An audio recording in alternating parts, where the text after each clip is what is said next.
Falcon 9's in startup. There it is. Computers have taken over the Falcon 9. We're pressurizing first and second stage tanks for launch. Waiting for final go. The mission director, Stage go 2, for launch. for flight. Mission director has given the go for flight. Everything continues to look good. Pressurizing the tanks one final time here to get ready for liftoff. But right now at T-minus 30 seconds and counting, all systems are go for the launch of Falcon 9 with GPS-3 Space Vehicle number 4.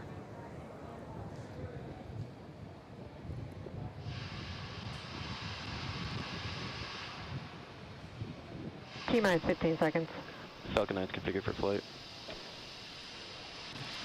10, 9, 8, 7, 6, 5, 4, 3, 2, 1, 0. Ignition. Liftoff. Go Falcon. Go GPS.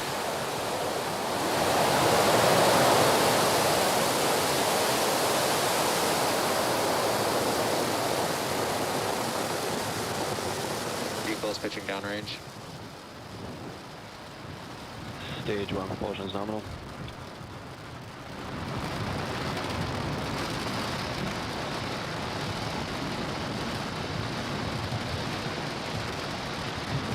"30 seconds into flight, propulsion says the Merlin 1D engines are nominal.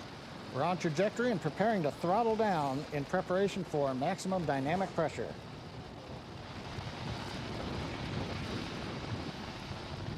And we're heading into the throttle bucket as we power down the Merlin engines.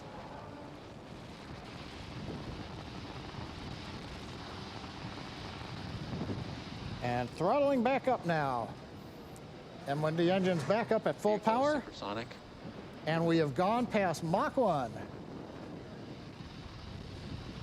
Waiting now for Max Q call out. The vehicle is experiencing maximum aerodynamic pressure. Guidance engineer reports we're passing through the period of maximum aerodynamic pressure called Max Q. From here on, as the speed picks up, the atmospheric density decreases and the loads are reduced on the Falcon 9 vehicle. Propulsion power continues to look good. The trajectory looks good.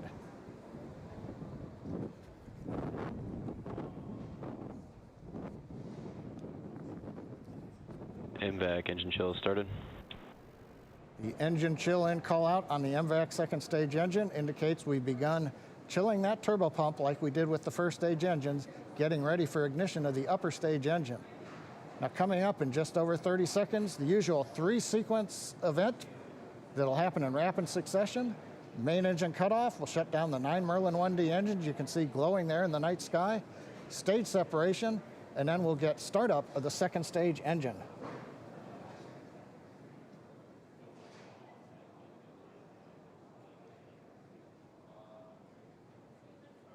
Nice view from the ground camera looking up at the 9 Merlin 1D engines on the business end of the Falcon 9 first stage.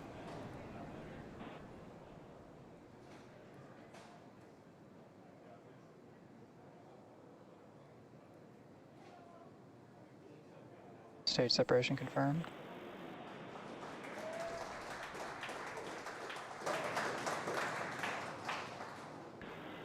MVAC startup.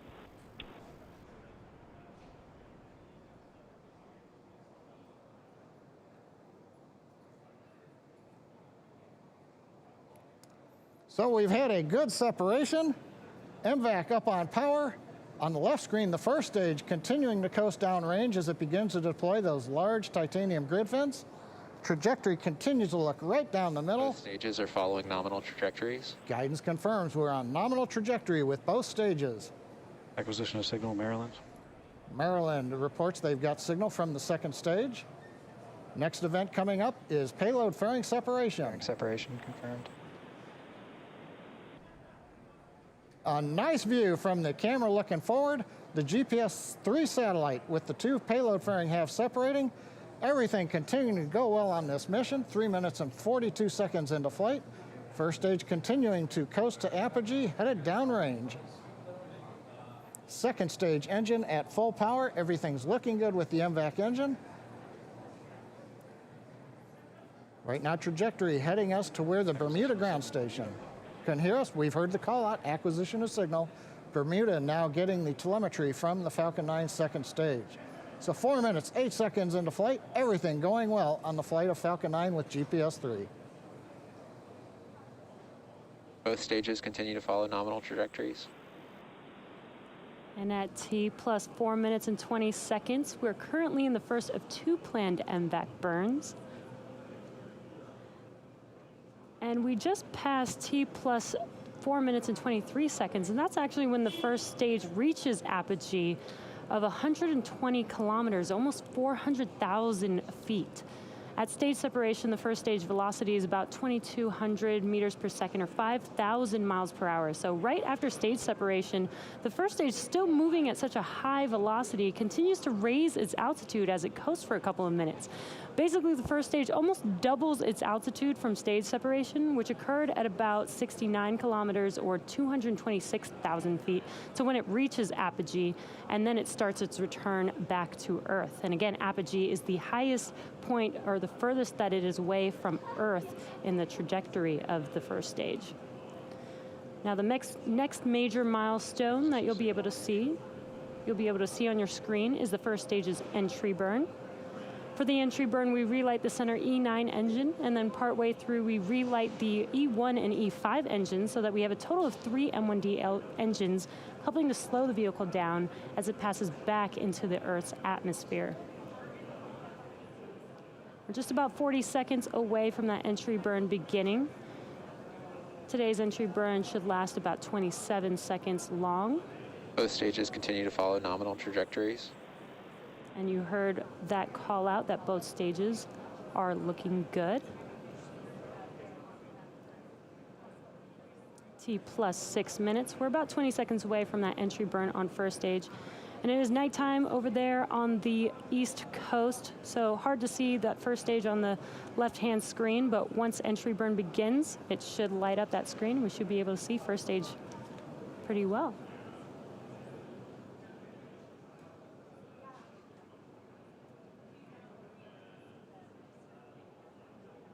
Stage 1 entry burn startup.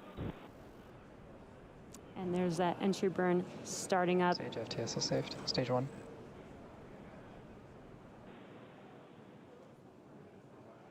You could see the plume started off small and it got a little larger, and that is because we started with 1 single engine and added a couple engines for a total of 3 for this entry burn. Stage 1 entry burn shut down. And that concludes the entry burn. Next up, we do have a couple major milestones happening back to back. The start of the landing burn for first stage, followed immediately afterwards by SECO 1 on second stage. And SECO, which stands for Second Engine Cutoff, is where we shut down the MVAC engine to allow the second stage to coast, which preserves the fuel until we need it for the final burn to take us to our targeted orbit for the GPS 3 satellite. Then about 25 seconds. Cape, stage 1 expected. Then about 25 seconds after SECO 1, we'll hopefully have a nice view of the first stage touching down on, of course, I Still Love You. And there's that drone ship on your left-hand screen. Stage 2 has entered terminal guidance. Stage 1 transonic. Just about 20 seconds away from those 2 events. Again, the landing burn, followed by SECO 1 on second stage, just a couple seconds after that landing burn begins. Stage 2 FTS is saved.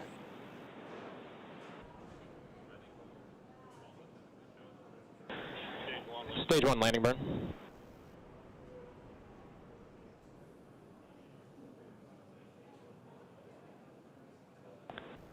And SECO.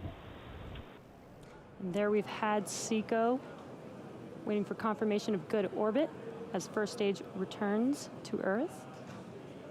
Stage 1 landing leg deploy. Nominal parking orbit. There's good orbit, and at the same time, we have touchdown of our Falcon 9 on, of course, I Still Love You. And again, that did happen at the same time, so we did have SECO and good orbit of our second stage. 2 expected. And there you can see on your left-hand screen, first stage landed on, of course, I Still Love You. This marks the 16th Falcon 9 landing just this year and the 64th of all time. And we're looking forward to seeing this booster take its second flight on the next GPS mission next year. Now, the second stage vehicle has now entered its first coast phase, which will last about 54 minutes, and we will light that MVAC engine for a second time shortly after T plus 1 hour and 3 minutes. So we're going to take a quick break, and as always, we leave you with an animation so that you can keep an eye on where that second stage is throughout the coast phase. So we'll see you back here at T plus 1 hour and 2 minutes.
Also signal Maryland expected.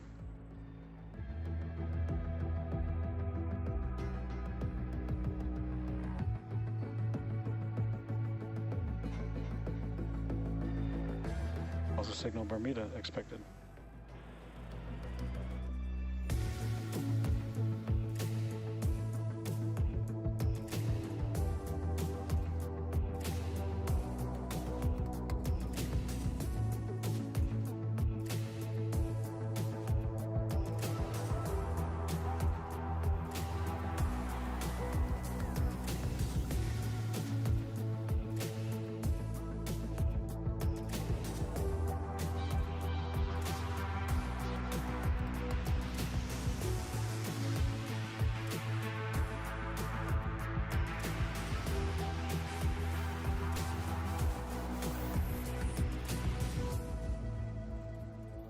Also signal New Hampshire expected.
Also signal, different lens expected.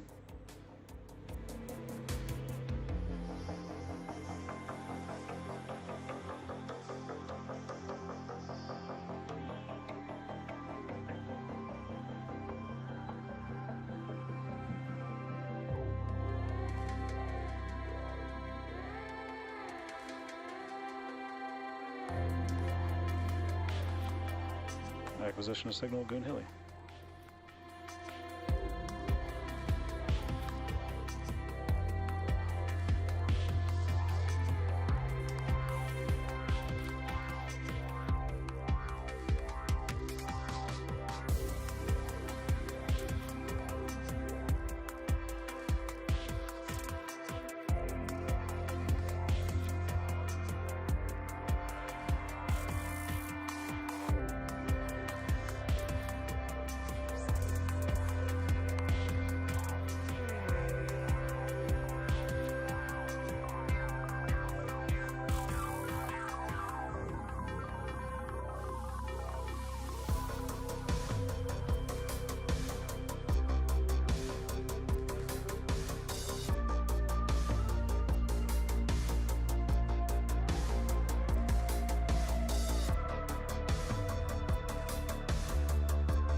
Acquisition of signal, Oak Hangar.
Also signal Goonhilly expected.